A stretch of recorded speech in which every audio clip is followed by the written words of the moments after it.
This is a copy of the temporary protective order we obtained from the Muskogee County Superior Court. It documents events that happened in May of 2014. According to the document, Scott's wife at the time describes him hitting her in the chest, throwing her onto the pavement of their home, and slapping her across the face in the presence of their son, who was 6 years old at the time. She goes on to state on July 5th, police were called to their house by neighbors after seeing her husband back up his pickup truck with her directly behind it.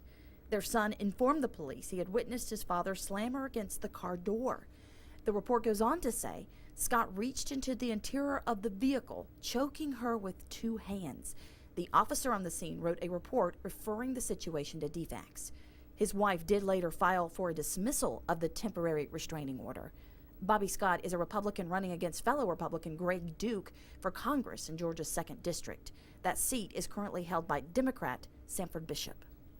We did talk to Bobby Scott's campaign team. They have acknowledged this document does exist and told us that Bobby Scott and his wife will be talking to exclusively News 3 in the coming days. Mercer Van Schoor, WRBL News 3.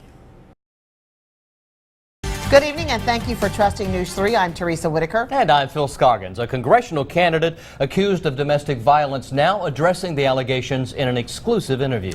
And a story you'll see only on 3. News 3's Mercer Van Schoor sits down with the District 2 congressional candidate and Columbus attorney Bobby Scott. Last week, we told you about court documents and detailed the allegations of domestic abuse against Columbus attorney and congressional candidate Bobby Scott. This week, he tells his side of the story. You know, just like any other married couple, you know, people get into disagreements, and at that time we were in a rough spot in our marriage, and things got a little heated. Bobby Scott is addressing the petition for temporary protective order his ex-wife filed in July of 2014. It details domestic violence allegations. Once Scott and his wife divorced, his ex-wife filed to withdraw the TPO.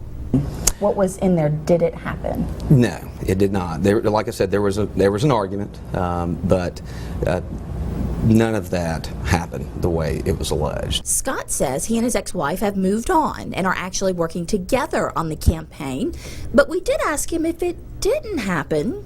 Are you saying she lied? I'm not here to call anybody a liar, anything like that. But like I said, I think it is clear that if there was any evidence, any substance whatsoever to those allegations, there would have been an immediate arrest made, and none of that happened. Bobby Scott's campaign released a list of contributors and supporters. One of those people on that list, his ex-wife.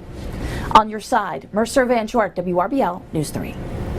Bobby Scott qualified to run yesterday. He is running against fellow Republican Greg Duke for Congress in Georgia's 2nd Congressional District. That seat is currently held by Democrat Sanford Bishop.